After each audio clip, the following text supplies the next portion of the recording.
Ay, ay, ay. Woo!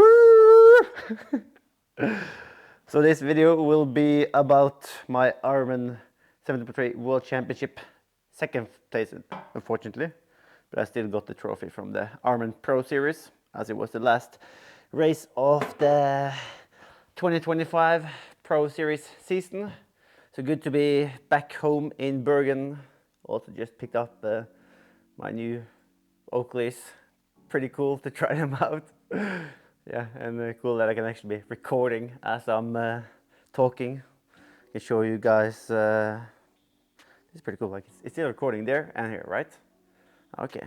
So it doesn't need me anymore. I don't need Rush anymore. I can just go in here. No, oop, oop, oop. I was not supposed to go into this app.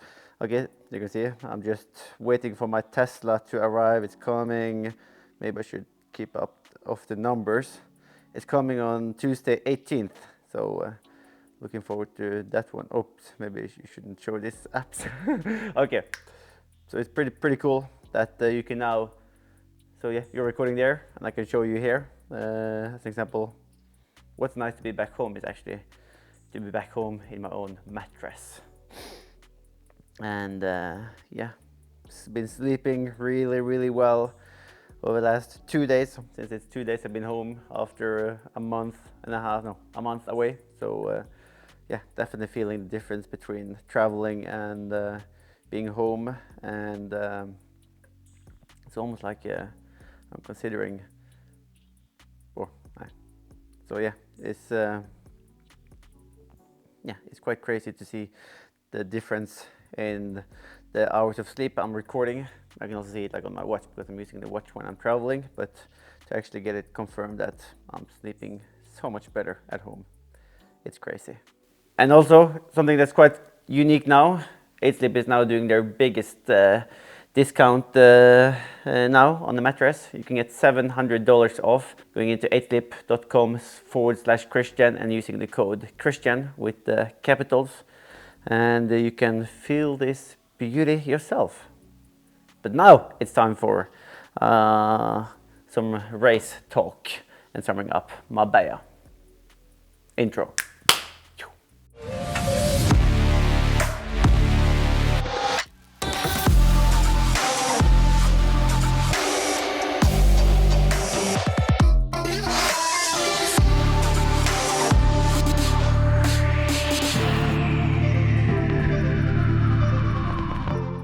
So yeah, leading into Marbella, we did spend again a month in altitude. So we were up in Sierra Nevada for 4 weeks in total, and yeah, had some solid training. Sierra Nevada is sort of the best race preparation you can get, I guess, for Marbella, as it's like the sweet spot. We can both do like the big climbing up, which is like 60 to 90 minutes of climbing every day up and down of the mountain, as well as it was only like 2.5 hours to drive down to Marbella. So I had actually like two trips down from the mountains down to Marbella, where I then did the whole bike course and did like a run brick off the bike, and got like an idea of how the bike course would be in advance. So I feel like the camp in Sierra Nevada was going quite smoothly, even though it was a little bit like, what do you call it, like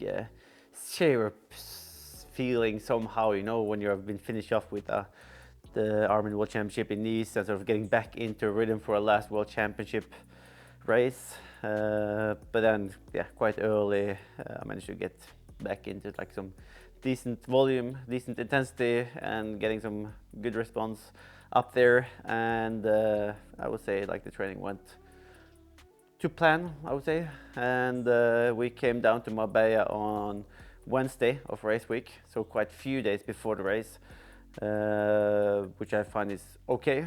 But it was like, again, it was that sweet spot, because if we wanted to have like 21 days down at sea level like we did going into Nice, that meant that we had to go even 3 weeks earlier to the mountains for the altitude training, which means like the whole recovery block home in Bergen after Nice would have disappeared.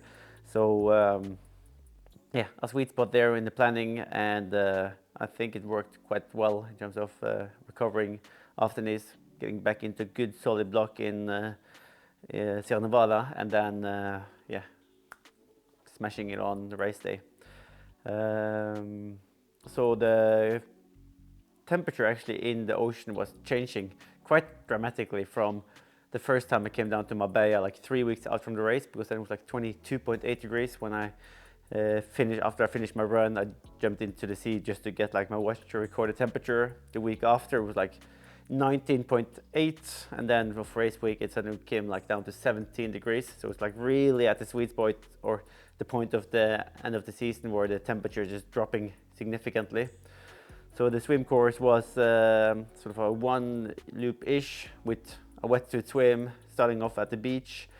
What was quite nice this time around were that normally in the 7.3 races and Ironman is that they just bunch all the athletes together, and you sort of having 2 or 3 guys behind you, and like it's quite hectical in the beginning, but I think the organizers did a really good job here by having like almost like ITU style, where they have like this sort of marked area where you have to stand, and that was also like yeah, giving us professional like plenty of space in order to have like a fair start. And yeah, that's obviously quite important when it's so many guys who is almost at the same level, and it's was like 300 meters out to the first buoy before we took a left-hand turn 90 degrees, and then did a U-turn and back again and into the beach. So I would say I had an below average maybe swim,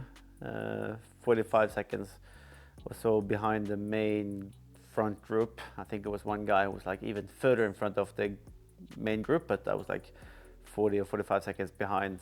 So not the best swim ever. Even so that Magnus Ditlev was maybe like 10 meters in front of me for most of the swim. I recognized his swim cap, and I thought that okay, that's a guy I want to be in front of before coming into T2, no T1, because that might be a train that is crucial to be on top of the hill. So I tried to sort of bridge up to him, but I didn't have much speed to catch up. So I think I was exiting the water maybe 5 or 10 seconds behind him. I also knew that Rico Bogen was behind me because I saw his swim cap and as well his open wetsuit, because someone managed to pull up his wetsuit. So I could understand that he was then struggling with a lot of water coming through his suit. So I knew that at least those two were near me, but other than that I didn't really have much understanding of where I was coming out of the water. But then had a quick T1 and came out of T1 basically next to Magnus. And as I came into the first roundabout, I also saw that Jelle Geens was on the floor. Or first, before the roundabout, I saw like some guys in the crowd who was like slowing down the speed of us, because they said it was sort of indicating that someone had crashed in front of us. And then as I'm coming out of the turn, I see that Jelle is laying there. And yeah, even before the race, I thought that Jelle would be one of my stronger rivals on the day. So yeah, a non-ideal start for him. But then my focus was more like trying to ride hard in the beginning and be quite aggressively going on to the bike course. Talking about the bike course, it was a spicy one, I would say. 1,700 meters of elevation over the 90k, and it sort of came in 2 sections, I would say. The first one is like it was like an 8k flat section, and then we cracked up sort of the top of the main climb. It was sort of split into 2 halves, like a 10-minute climb of maybe like 400 watts, and then a flat section of maybe 5 or 6 minutes, and then it was like another 10-minute climb of around 400 watts. So I knew that would be quite crucial to be near the front there, because from there on it was like a rolling terrain that was quite similar to St. George course there, wide roads but a lot of elevation still. And as I came up to the top of the hill, I think I was there in like 4th or 5th position, and I could see behind me down the hill that the field was really stretching out. And as I came on top of the hill, Magnus was there as well, Rico was there, so then sort of the two strongest guys in the field on the bike was sort of their terrain to sort of try to do some damage, and I think that was also the crucial part for the race, that I was able to be in that group of 9 then at that point, because from there on we were really opening up the gap to the rest of the guys, and even though like from that point we basically did like rolling downhill towards like the 45k point, and from there on it was like a rolling uphill until the 65k mark, and on the return it was still like the pace was still quite on, like in every hill it was basically like 380 400 watts, and then in a downhill it's more like trying to be as aero as possible, but having even riding those power, like my legs felt quite good, I would say, and in that group of 9 I knew that we still had Jelle, who was riding really well. He was even after his crash he was quite early, like passing me on a bike, and for me it seems like he was then riding or feeling good, having good legs, and Casper was still there, but it felt like he was a little bit like further back and sort of having a little bit more off day, as he was often like a little bit further back from the group. So I did believe that those two would be my main guys to sort of run against as we came back into the second transition, and in T2 I decided to go without socks, so I had a quite quick and smooth transition, came out maybe 15 seconds in front of Jelle. So in the beginning I was running there with Rico Bogen and Jonas Schomburg, who was always going out hard, Jamie Riddle, and I was then thinking if I should then try to go as hard as possible in the beginning just to make damage on Jelle, or if I should just go out in my pace and let him sort of work himself up to us, because I didn't want to put in my attack that early. Maybe in hindsight a wrong mistake I did.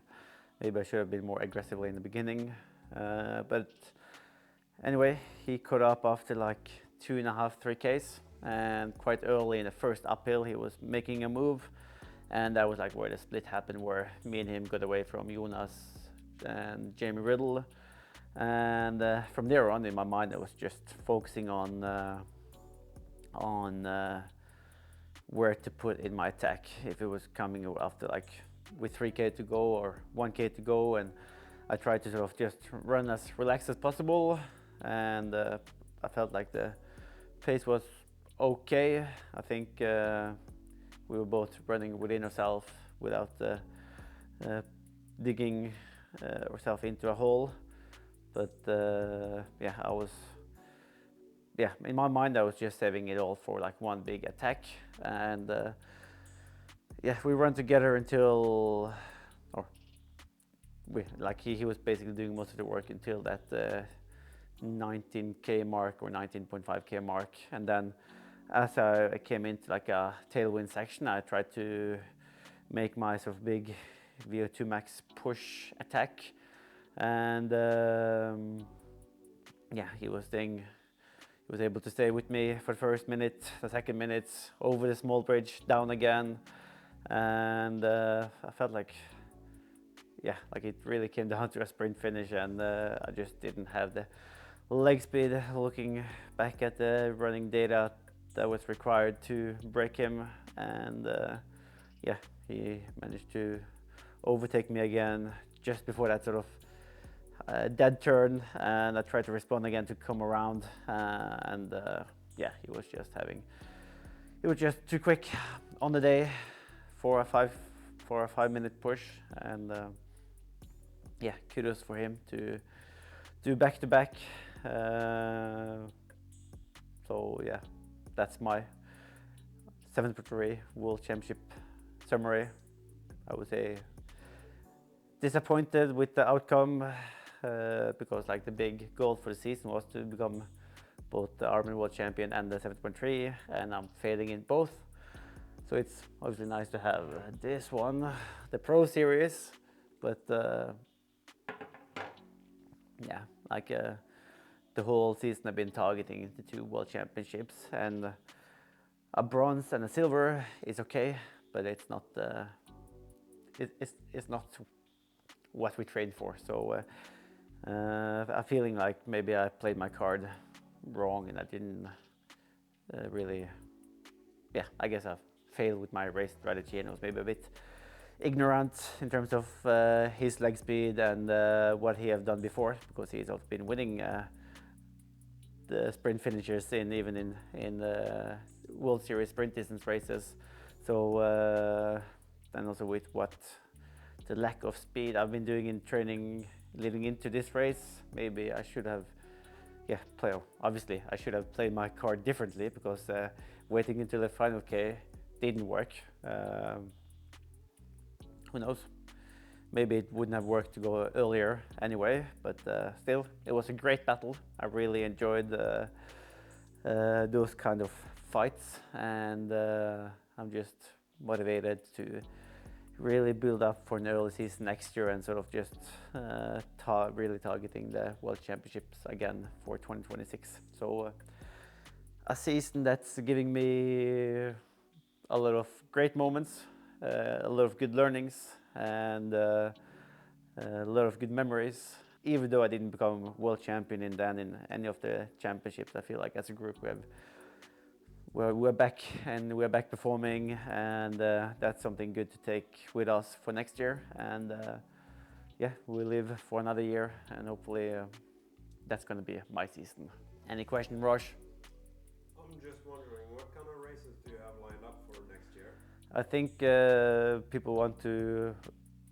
I'm not sure if I've told people. I think Ironman wants to do like an announcement stuff of that later. So I'm not sure if we should give you all the goodies yet, but I can give you some to start off with. The plan is I do want to start off early with Ironman New Zealand and the 7.3 in Geelong, and I think it's great to do some new races too, and that's something I like with the Ironman Pro Series, because it's so many of choose off. Like it's I can sort of use the Ironman circus to see new places in the world, and also it's good to have like an Ironman quite early in the season to just tick off one in terms of the Pro Series, and yeah, I'm quite excited to just get back into winter training and hammer it.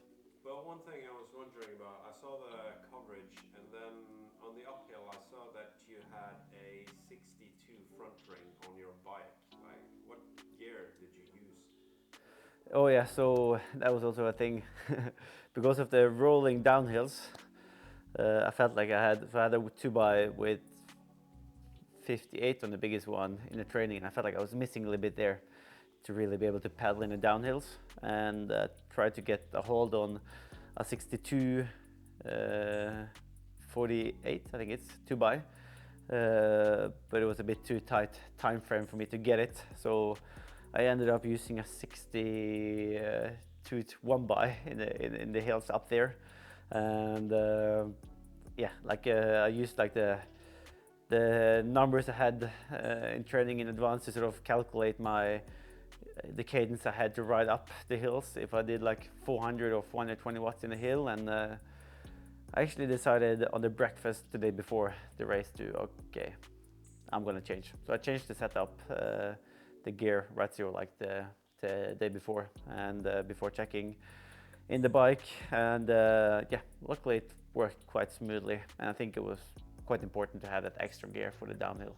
What's your next race now? You're going to Colombia, right? Yep, so that's the Ironman Pro Series is wrapped up.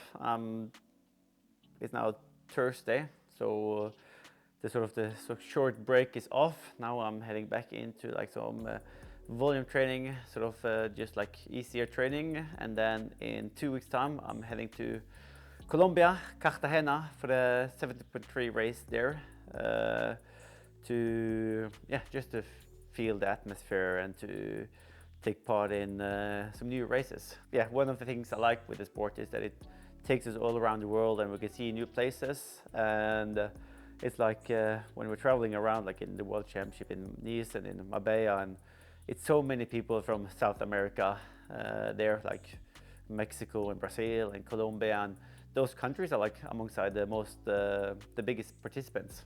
So I just wanted to race a little bit more down to those cool countries, and yeah, I saw that they had a 70.3 race there that was fitting in well. So having some days in Colombia to feel the atmosphere and to enjoy the city, and it's actually a place where I raced like back in 2015 on my road to qualifying for the Rio Olympic Games when we were like chasing points. But a completely different race this time around. But really looking forward to having my trip down to Colombia and Cartagena and to meet all the athletes there. It's actually a age group race only, so it's not like a pro series race, but still like I'm looking forward to be part there and to meet all the athletes and to soak in the atmosphere. Anyway, thank you all for following along the 2025 journey. I didn't in the end make my goal for the season, but I did again have a lot of fun traveling a lot with Gustav and Casper, and the gang, the train is at least back up and performing again. So that's something to be stoked about. And then again, we live for another year. Thank you.